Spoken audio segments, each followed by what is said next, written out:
All right. I guess we'll go ahead and get started. Want to welcome everybody back. It's been a couple of weeks. We're here to do another Boundless Immigration live Q&A with a former USCIS officer. As always, my name is Eric Finch. I am a former USCIS officer and a former Department of State consular officer. I'm here to talk about some of my anecdotal experiences and give a little bit of insight into the immigration system from my perspective. Just once again, I want to remind everybody I am not a immigration lawyer and I am not a U.S. government official currently. So please do not misconstrue anything that we talk about today on this Q&A as legal advice. As always, if you have questions specific to your immigration journey, we always recommend that you seek the advice of a legal professional, or if that's not available, then use the government resources that are available to make the best decision you can about your case. That is because everybody's case is different, and we want to make sure that people get the most appropriate and useful help that they can. Now, that being said, there are some general things around the immigration topic that I think are great, informative discussions that we can have. We have quite a few questions that have come in this week, and I will go ahead and start on those in just a moment. Before I do that, I wanted to talk for a minute about a topic that has come up recently in a lot of questions, and give people a little bit of insight into something that I don't think we've talked about on these Q&As before, which is the refugee system. So with the news about the unfortunate events in the Ukraine, and earlier this year or last year with the pullout of American forces from Afghanistan, many people have been asking about refugee status, asylum, and how you can approach that system and understand it and provide support and information for those who are going through that refugee process. So the topic of refugees is quite complicated, and I won't be able to go into a lot of detail here. But I did want to just briefly mention that for folks who are overseas who are interested in resettling to the United States through the refugee process, which is for folks who are in a foreign country and for some reason it's no longer possible for them to live there safely or peacefully, and they want to go to another country and resettle there. The way that system works is not specific to the U.S. It's a program administered by the United Nations, and it's administered by a section of the United Nations called the UN High Commissioner on Refugees. And for folks who are in a foreign country who don't have any other legal way to immigrate to the United States or another country, they can approach the UNHCR and file an application to be included in a program which will give them a number of opportunities to resettle at a certain point, sometimes including the U.S., sometimes in other countries. So I did want to kind of briefly mention that is the way that the process works. And for folks who want to learn more information, I recommend you go to the UNHCR website, where they can give you a lot more resources and guides about how people enter the refugee process and about how the process plays out and ultimately results in their opportunity to settle in a new country where they can, feel safer and more secure to begin their career or other life journey. So I hope that's helpful. Happy to answer any follow-up questions about that. But in the interest of answering the questions that people did submit for this particular Q&A, I will go ahead and start to talk about those.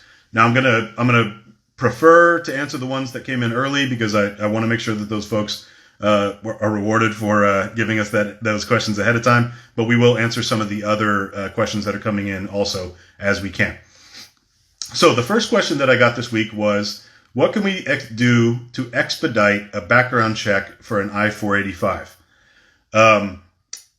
Basically, the answer to that question is nothing.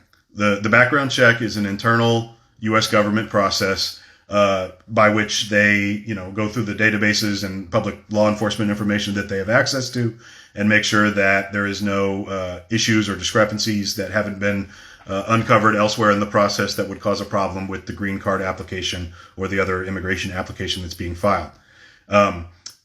So I say nothing. The fastest way that you can, expedite this process is just to submit all the government requested forms and carefully follow the instructions with those forms to make sure they're valid and they have not expired, so that when the government gets the opportunity to look at your actual data, they don't have to RFE, issue a request for evidence, or ask for any other additional information from you, and they can just go ahead and take care of the process. And usually that background check process is done multiple times throughout the immigration process. So, there is no single check that, passes you through all the other barriers. They're doing checks, and they're required to do checks all the way until the moment after your interview, at which point, before they issue the actual benefit, they have to have done a check within a certain amount of time in order for that to still be valid. So for the background check, like I said, aside from just being as truthful and honest as possible with the information you provide on your application and following the directions for what type of forms the government is requesting, some of the possibilities include a background check or police report from the sending country. There are certain rules around that specific to each country, and the best way to understand that particular part of the process, if you're applying from overseas, is to go to the U.S. Embassy webpage for the country that you are applying in. And that site plus the travel.state.gov reciprocity table will give you detailed information about the specific document requirements in the country that you are performing the interview in. So I'll move on to the next one. There's a question here. I paid for the residence permit before I arrived in the USA. It's been 3 months. Where could it be? I assume this is talking about a person who received an immigrant visa overseas, then traveled to the U.S. with their immigrant visa, submitted the paperwork and the immigrant visa fee to USCIS, and is now waiting for their green card, their actual physical green card, which is printed after you arrive in the U.S. In that case, 3 months, it's a little on the long side. I would start by verifying that USCIS has the correct address for you, and make sure that if you have moved since you arrived in the United States, or the address that you have put on your I-130 or U.S. immigrant visa application, if that address has changed, that you have done the work to make sure that your mail is being forwarded to your new address. Make sure that USCIS has your correct address, because the only way that you usually have problems with that green card printing process is if it was printed and mailed to the wrong address.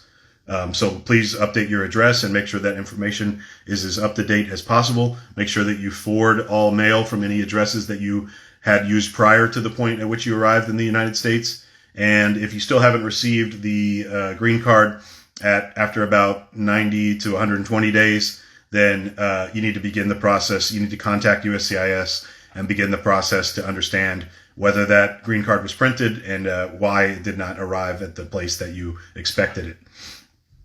I should also say that when you enter the United States with your immigrant visa, the stamp in your passport, the I-512 stamp, does give you 1 year of legal permanent resident status just based on that stamp in your passport. So if you need to apply for a job or do any other things that would require evidence of green card status, that stamp in your passport should serve for the first year. And that's designed to give you some breathing room until that physical green card is mailed to your address. Okay, next question was, can mental health be a reason to expedite the K-1 petition? Under some circumstances, yes, but I would say in very rare case. I'll give you an example. Like you can file an expedite request for virtually any type of USCIS application. They're not approved very frequently.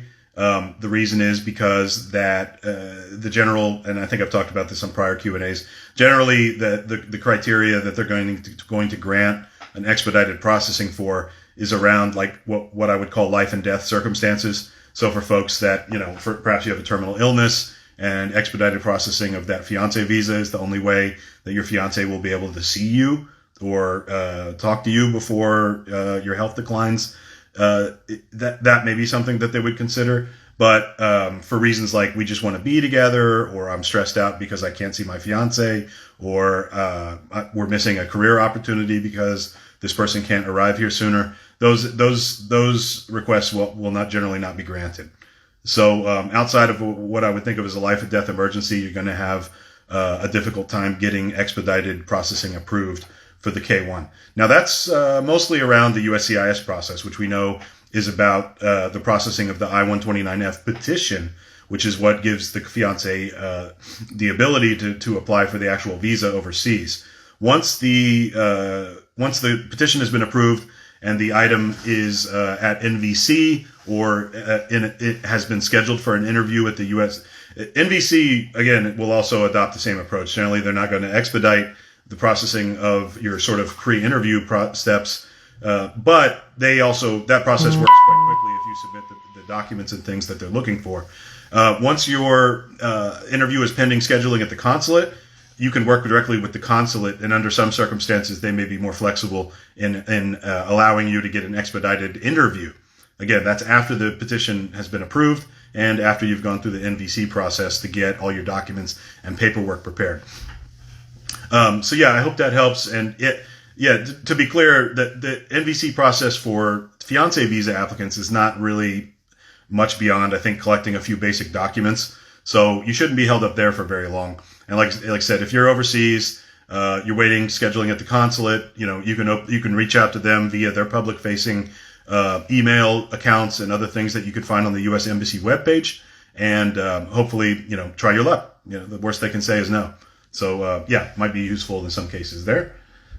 All right, next, there's a question about letters of recommendation. How many do you need to send to the embassy and the General Assembly? I'm not 100% sure what this question is about. Letters of recommendation are usually not required for immigration benefits. If this is about a student visa or some kind of J visa program, I really can't speak to that. You mentioning the General Assembly makes me think that there may be some kind of like work visa component here. But yeah, if the person who asked this question wants to clarify, happy to address that. But unfortunately with this, the question is a little too ambiguous for me to comment on based on how it's written here. Next question. After biometrics, what is the wait time to finally receive the green card? Biometrics is a step that takes place usually 2 to 3 months after the case is accepted by USCIS. So at the point at which most people do biometrics, you are still quite far from from getting to the point where you will receive your green card. Usually after the biometrics appointment is completed, it'll take another 6 to 8 months of processing before you get your actual interview scheduled for an adjustment of status application, for example. I can't speak to, biometrics are collected for a number of immigration benefits, and I can't speak to all of those timelines. But if we're talking about green cards and adjustment of status, then you can expect that you'll hear about your interview being scheduled, and then the point at which you complete your interview, usually your green card, absent any issues flagged by the adjudicator, your green card will be issued relatively quickly, usually within a month after you perform your green card interview. But yeah, biometrics, there are some folks who are eligible for visa waiver, and in that case, you may not have to go for an interview and may just receive your green card, again, 6 to 8 months later after it's had time to process and work its way through that interview waiver process. But in both cases, you're going to be waiting a considerable amount of time after that biometrics appointment in most cases. Next, we have on the I-693, which is the medical clearance. On the I-693, if you had a communicable disease but had it treated, does it affect your adjustment of status? This is a medical question, which I usually won't get into in too much detail because medical cases are so specific to the diagnosis and information about specific individuals.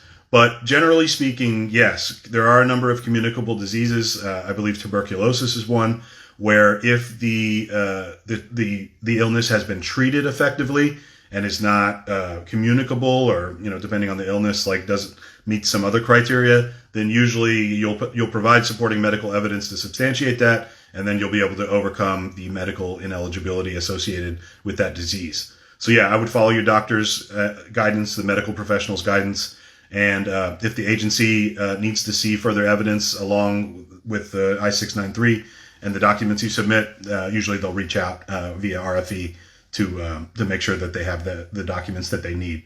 But yeah, it is the case that with some communicable diseases, if you've been in treatment, then you can overcome that restriction, even if normally that disease would be cause you to be ineligible.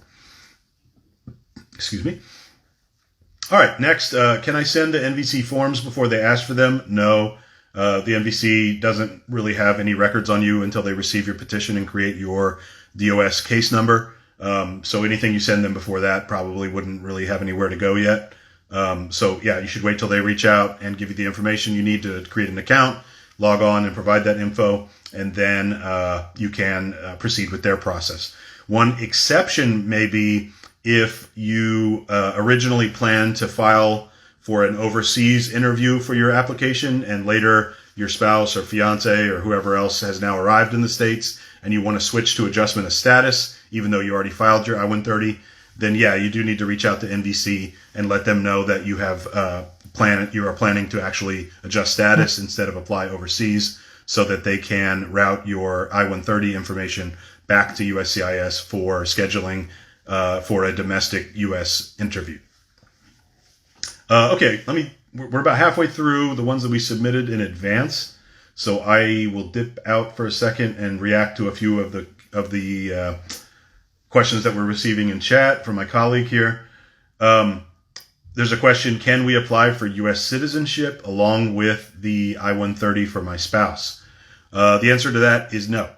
The I-130 is what you use to establish a relationship with a foreign citizen. An I-130 can be filed by permanent residents or U.S. citizens, and that entitles the foreign citizen spouse or other relative to certain types of access and green card statuses.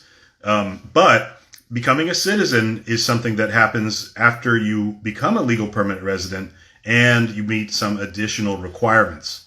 So that is to say, after you get really the process to become a citizen begins after you receive your green card. And once you receive your green card, depending on how you received your green card and what relationships you have to wait additional time, fulfill additional requirements, and then go through a separate interview process to get your citizenship, which is what we call naturalization. So for most people, you will have to wait 5 years from the date you receive your green card, and you'll have to reside in the U.S. for the majority of that time. You'll have to, pass certain English and U.S. history tests at your citizenship interview. I would strongly encourage people. And what most people do is after look, the green card process is complicated enough.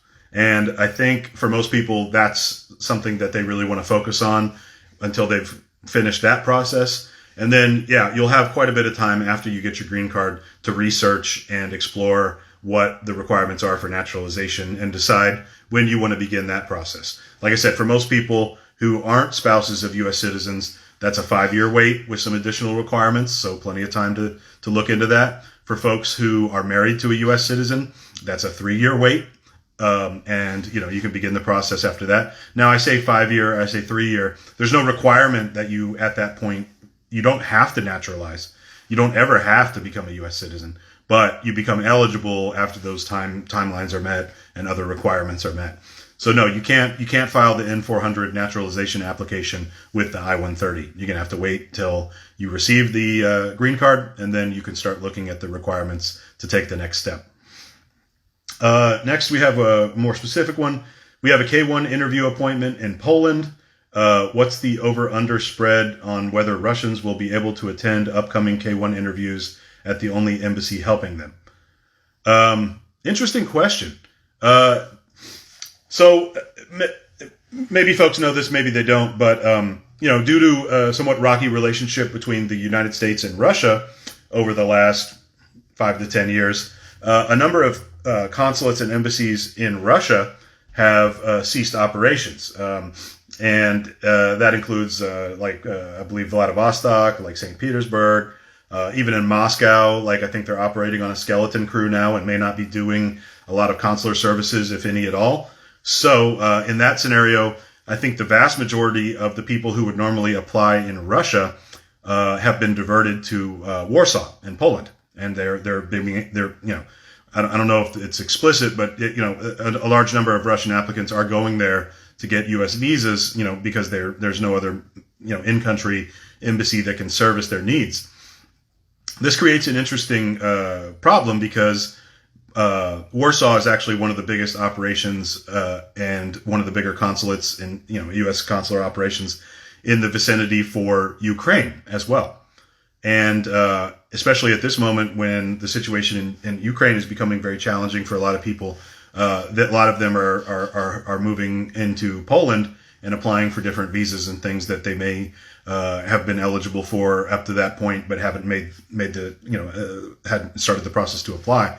So this question seems to be talking a little bit or asking a little bit about like what do I think will happen in terms of letting Russian nationals apply and access that opportunity to apply in Warsaw or any other Polish consulates or really any other consulates in the region where they're allowed to schedule interviews. The State Department's general policy around this is, they're not going to enact a nationality level ban on people applying for immigration benefits in a third country.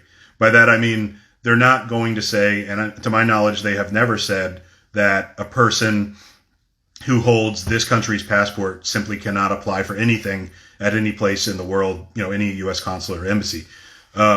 Even folks that don't really have, Iran would be a good example. Like Iranians haven't had U.S. consular services available in their own country for quite a while, decades, I think. And in that scenario, like a lot of them go to the Gulf states or they go to, some other like more some of the countries in the Middle East that are more contiguous that do have a relationship with the United States. And no, there's no, if you go to Emirates and apply, if you're an Iranian national and you go to the Emirates and apply for a tourist visa, they'll take your case there. And in practice, a lot of times that means that a specific country will be where the majority of these people go as they get that for like in this case, Warsaw may be quite familiar at this point with dealing with Russian applicants. So it may be the best place to go if you want to make sure that you're going to get a consular officer who's familiar with your situation and who understands why you're applying and those types of things.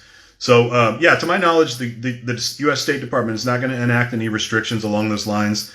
Russian nationals should still be able to proceed with their immigration process at the consulate that they've selected as their interview location. None of that should change fundamentally in any way. I will be the first to flag that for our Boundless community if I hear anything to the contrary. But I don't think the current difficulties in that region will impact or will lead to that kind of restriction. That being said, you can imagine having all of Russia, all of Ukraine, and all of Poland being serviced by a single embassy is going to create some serious backlogs and wait times. So do not be surprised if you encounter that type of problem, which is still pretty rampant all over the world due to COVID and the restrictions around that, but will probably become quite acute in Warsaw if the current three countries applying their situation continues. Also, one last thought is if the conflict there becomes more extreme and other countries are being affected by it, then you will likely see, as we've seen in Belarus, that U.S. consular operations will start to be drawn down or cease, even in countries that aren't directly affected. That I have no definitive information to say that will happen in Poland, but it is a possibility. And I think people who are expecting to perform their interviews there and things like that should be keeping a careful eye out for those kind of developments. So I wish everybody the best of luck with that process. I know it's very difficult and frustrating. The whole situation between Russia and Ukraine, obviously making it even more difficult. Do your best to follow the directions, and I would do your best to pay attention to the guidance that's coming from the consulates or the embassy in this case. And if it does reach a point where it looks like one of your immigration interviews is going to be impacted by changes or conflicts or other things in the region, then the best thing to do is reach out to NVC and see about developing a plan there to put your interview or reschedule in another place that is more accessible. All right. Next we have a question about, can my husband live in the United States with me while the petition is pending? That's a kind of a broad question, kind of hard to answer because it depends. I guess the crux of the issue is like, how is that spouse here? If they entered on a non-immigrant visa of some kind and they are still in status, then yes, of course they can live with you while the petition is pending. As long as you're in status, whether it be a non-immigrant visa status or some other temporary protected status in some cases, something that gives you the legal right to work and gives you a recognized status, and you have a lawful admission to the U.S., then you should be able to apply for that immigration benefit and have your loved one remain here with you while that's pending. Generally speaking, if you are in status, if you have a valid immigration status at the moment that you file for those immigration benefits, then you will be covered as a result of the new status for which you're filing during the process that it's pending, meaning that until you get a decision on the new immigration benefit you filed, they're not going to pull the rug out from underneath you and tell you that you have to leave. Now, the petition is a little tricky, right? Because the petition doesn't impart any kind of immigration status on you. It's really just you establishing the relationship that will allow you to file for some kind of immigration benefit. So you should be cognizant that like that I-130, even after approval, doesn't impart any kind of like actual immigration status on the foreign beneficiary yet. You have to actually obtain an immigrant visa or obtain adjustment of status for that to become a new status for them and allow them the privileges of that new status. So, if you're in a position where you're filing an I-130, the person that you want to, your spouse or other beneficiary of your immigration application is here in the U.S. with you, you need to look carefully at their current status and what the timeline is for you to file their adjustment of status paperwork to determine if they're going to fall out of status and whether that might cause problems. And yes, it's a complicated question. And yes, if you're worried about it or concerned or not clear on what the status will be for your spouse or loved one, then seek the advice of an immigration professional to make sure that you do that process correctly. Okay, let me go back to some of the original ones that we got submitted here. So there was a question, can I file the I-130, the I-485, and the I-765 at the same time? How long does the I-765 take? So that's the I-130 immediate relative petition. That's the I-485 adjustment of status. And that's the I-765 employment authorization request. In addition to those three forms, many people who are adjusting status in the United States will file an I-131, at a request for advance parole. That will allow them to travel after receiving that approved I-131 form. That will allow them to travel in and out of the United States legally while their adjustment application is pending. So why do people file these forms altogether? And it's an interesting question because, we know what the petition's for, right? Establish the relationship. And we know the I-485 is designed to get you the actual adjustment so you can obtain your green card. The I-131 we just talked about is what we call advance parole, which gives you permission to move in and out of the U.S. While your application is pending. And the I-765 is to give you authorization for employment. So if you're getting a green card, like why do you need to file for a separate employment authorization document when the green card is just going to give you permission to work anyway? Well, that kind of leads us to the next question, which is how long does the I-765 take? You will get your I-765 employment authorization document approval usually 5 to 7 months after filing. And we all know from prior Q&As and discussions that the actual I-485 approval can take much longer.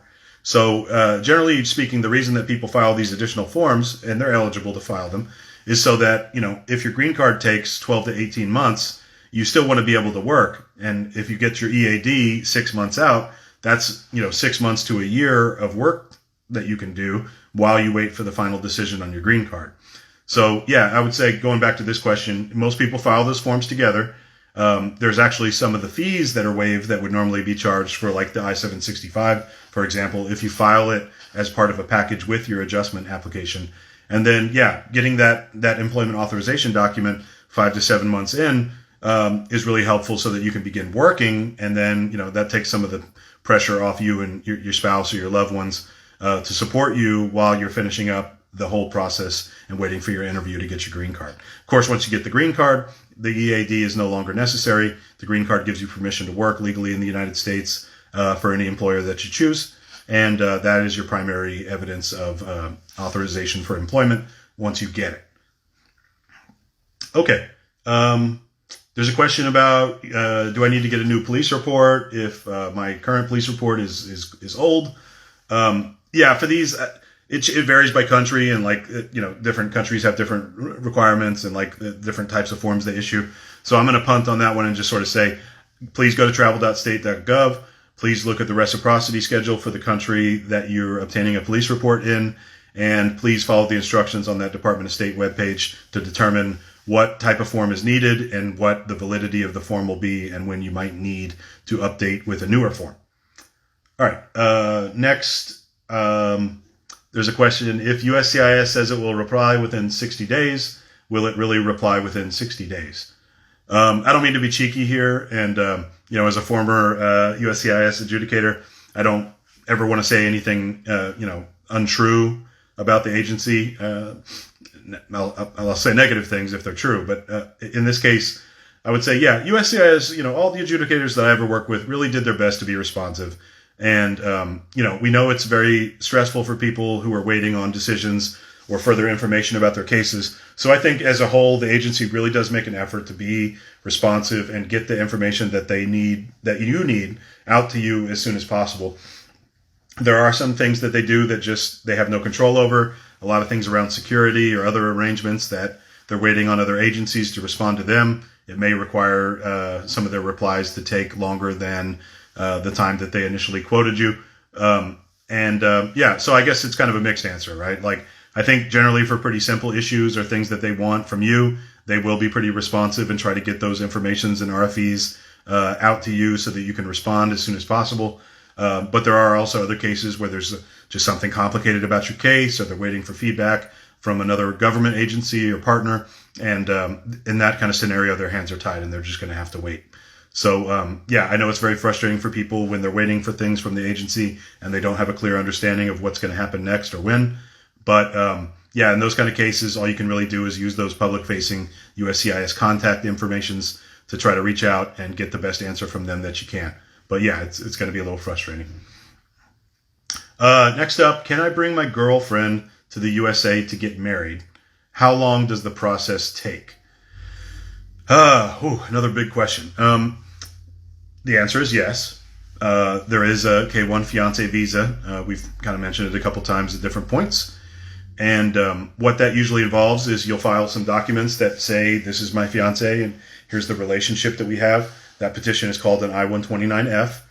And with that petition, you're going to send evidence that you guys are in a relationship, photos of you together. There's a document about your intent to get married. Usually they'll want to see some information about that and what your plans are. And then once USCIS gets that petition and decides this looks good, they will send the appointment information and the documents out to the National Visa Center, who will work with the U.S. Embassy in the country where the fiancé is to facilitate them getting a visa. Now, traditionally, this has worked a little faster than the immigrant visa spouse process. I think currently a lot of people are getting information from the embassy about when they're going to be scheduled for an interview within 6 to 8 months. Little shorter, where we know 12 to 14 months is the norm for the spousal immigrant visa. That's going to vary a lot by country, though. If you're in a country that has like a pretty sizable number of folks coming over as fiancés every year, things tend to work a little faster. If it's a country where that's not as common, it may take a back seat to other priorities like immediate relative immigrant visa issuances. Some countries also have like a large backlog still, which may make that time extend a little bit. But usually it will get through, the fiancé visa application will get through the USCIS part of the process in about 6 months. And then however long it takes after that for the State Department to get everything set up and get your interview scheduled, that'll vary a little bit by country. Okay, we got a couple other questions that have come in. There was a question about Bogotá Embassy. How long are they taking to assign interviews? For immigrant visas, it can be a little bit hard to get at the wait times for different specific embassies and consulates. They do publish wait times for non-immigrant visas. So you'll see if you go on the webpage and look at, they'll give you like an estimate like, hey, it's going to take 20 days to schedule a tourist visa interview. It's going to take 5 days to schedule a student visa interview. But for immigrant visas, they don't really do that because it's kind of irregular how they come in, right? Like one embassy may have 100 immigrant visa interviews one month. They may have 50 the next month. And like how long it takes to get those scheduled and everything is going to be a product of like what, are they behind on other things? Like, do they have enough officers available? So it's hard to give like a straight answer, and it's hard to get information about that.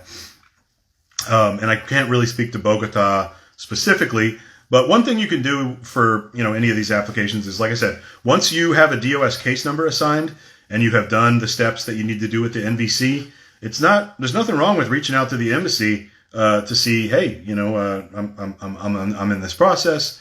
I have this case number. I was wondering if you could give me an estimate of what or how long it will take for my interview to be scheduled. They may not respond. They may respond quite slow. But if they can, give you the information that you're looking for, usually they will. And, that could be something that a lot of people don't try that could be effective, right? So, a lot of people don't think about that. They go through the process. They know it's like this big government agency in the U.S., and they think, oh, okay, well, there's probably nobody that I can really talk to about it. But, the embassies do usually have public-facing email addresses, including the immigrant visa unit. And, like I said, if they're not completely swamped with other requests and, they have the staff that has the ability to respond, usually they'll do their best to give you a good answer because they know, again, that people are stressed and they want to get the best information that they can. Next, there was a question. I want to know how long it would take to clear the background check. There's another background check for I-485 question. I believe I talked about that at the top of the QA. There's really nothing you can really do to influence the background check process. It happens behind the scenes. If there's any issues that are uncovered, they'll usually be talked about or discovered at the interview. If there's any documents that they need from you to do the background check process, usually they'll reach out before your interview to get that set up. There's really not a lot of ways you can reach back behind the curtain and influence that in any way. Like I said, just be as honest as possible with the information you provide. Give them the paperwork that they're asking for around, your criminal history and background and your police reports and court dates. And, they'll do what they need to do and get everything ready for you. Okay. There's a question. Is N400 processing 18 months like it appears in the USCIS portal? So in case people aren't aware, USCIS does have a public-facing web page where you can go and type in the form that you have and then the place where you want to do your interview, and it'll give you an estimate for how long that process is taking currently. And it's just an estimate. They literally pull this from their databases around like how things are moving through their process. And in my experience, it's not like super accurate, because I don't think they do a good job of accounting for extreme cases in one direction or the other. For example, I think for most of the time I was working, the place that I was located was saying 12 to 18 months for N400s, when in actual fact I felt like we were usually doing them most like normal cases without issues in 9 to 10 months. So yeah, it can go faster, but it can also go slower. So I don't want anybody to think whatever it says, it's probably a couple months faster than that. There are places that are just so backlogged. A lot of the big cities on the West Coast, a lot of the big cities on the Northeast, they're just so swamped with people that whatever the normal processing time is, it's going to add a significant number of months just to get to your place in line. So, I think using those USCIS estimates as a worst case scenario is probably pretty okay and useful, but I would not necessarily bank on that being what the actual time that people have to wait in every case is. But again, that's all the information you have, because that's all the information the embassy the USCIS field offices share. So you really can't base it off anything else. One thing that we've tried to do at Boundless is use the information that we have access to by working with all the customers who work with us to try to get behind the curtain a little bit and understand how fast things are really going. It's quite a project, because even if we have a few data points for specific embassy or consulate, there's a number of other places where we don't have enough customers to really make a good educated guess. But yeah, for places that we deal with a lot and have a lot of customers with, we're working on ways that we can help surface that information and give people a little bit more accurate and realistic view of how long the things are actually taking to move through the process. And when we have a little bit more to share around that project, I'll be happy to talk about it. And please keep an eye out on our webpage and online resources, social media accounts, where we can confidently provide some information that helps people around this immigration system, we're definitely going to do that. So please stay tuned for that. All right, there was a couple more questions. There was a question about public charge. I think this is a good one. So the question is it true that USCIS wants to implement the public charge rule again? Let me provide a little background on here, because I think public charge in particular is something that is like very much talked about but not very well understood. So the current rule around the public charge and eligibility and the financial requirements to overcome and be eligible for a U.S. green card, the current rules have been in place since I think 1998.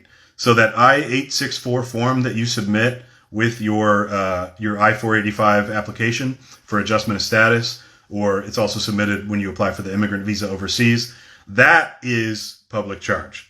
And the rules around the minimum income requirement and using assets to qualify and just overcoming that is the public charge rule. It's in effect now. It's been in effect for several decades. The only thing that has changed with that rule is that late in the Trump administration, they introduced what I would call a supercharged version of the rule.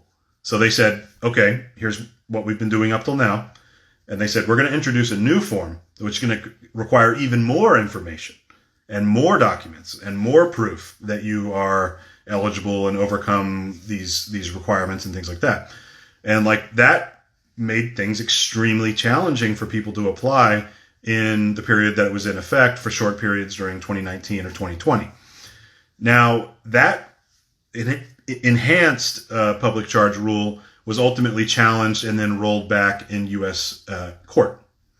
So it did go into effect briefly for a few periods, but nobody who is applying today at this moment is subject to that enhanced rule. It is not in effect. So once that rule was invalidated by the courts, we went back to the existing public charge rule, which was the rule that is captured in the I-864 form, and that is submitted with these applications that we talked about. Now, it did appear back in the news again recently, because now there is a discussion by USCIS and the Department of State about how we can improve that rule and clarify that rule. So take the existing 1998 rule that's been in effect all this time and say, you know what, we don't want to make it more strict, but we want to make it easier to understand. And in order to do that, they've clarified a number of things that people, I think, always had questions about. So I haven't read the latest developments, so I don't want to speak in too much detail here. But I know one big thing was clarifying what type of benefits count under public charge. That was kind of ambiguous before, and now they're saying, well, okay, it's only cash-based, cash and carry benefits. It's not anything medical. It's not anything tax-related, things like that. It's it's mostly focused on money you get from the government directly for certain programs. And what they're trying to do is during the Trump administration, when they rolled out this enhanced rule, there were a number of nonprofit organizations that did studies and research that showed that a lot of immigrant families were pulling out of life-saving programs around medical insurance, around food subsidies, and things that they needed to support their children, out of fear that participating in these programs, which are designed to help people who have challenging medical issues or are living in poverty to survive. And what the U.S. government does not want to do is make people feel like they can't be in these programs because they're working on their immigration status. So there are probably a few programs, government programs that ultimately will fall into this public charge category. But I think the government now is working on a final rule to clarify which programs those are, so that people don't have to live in uncertainty and they could make good decisions, responsible decisions about what kind of benefits they should and shouldn't be eligible for and apply for. It's not right that the government doesn't give people clarity on those things. Those are life and death decisions. So it's a good effort. I hope that it clarifies things for people in a way that's useful. when they do issue a final rule, I'm happy to talk about it in one of these Q&As and clarify what the actual details are. And I'll be keeping an eye on it too, so I can help everybody keep informed. Whew. Okay, so we went a little long this time because we sometimes we don't have time to answer all the questions, and I think we got through most of it today. I'll have my colleagues here table anything that we didn't get to. So if there's somebody on the call that we didn't talk to their question, I apologize. We will try to get to it next time. Also, please keep an eye out for upcoming Q&As. Submit your questions. I hope this was useful for everybody. More than happy to do it, and I love the engagement and questions that we're getting. Just to wrap up, I want to reiterate one more time. I'm a former USCIS officer, former U.S. consular officer. I'm not a government official. I'm not a lawyer. And please do not take anything that I'm saying today as legal advice. But I think these conversations are really valuable about immigration and the process and the different the efforts involved. And I want to keep this discussion going with the Boundless community so that we can all raise our level of understanding of what's happening, eliminate some stress, and just generally help improve this immigration system from the outside as much as we can. So thanks again. I'll wrap up there, and looking forward to seeing everybody next time.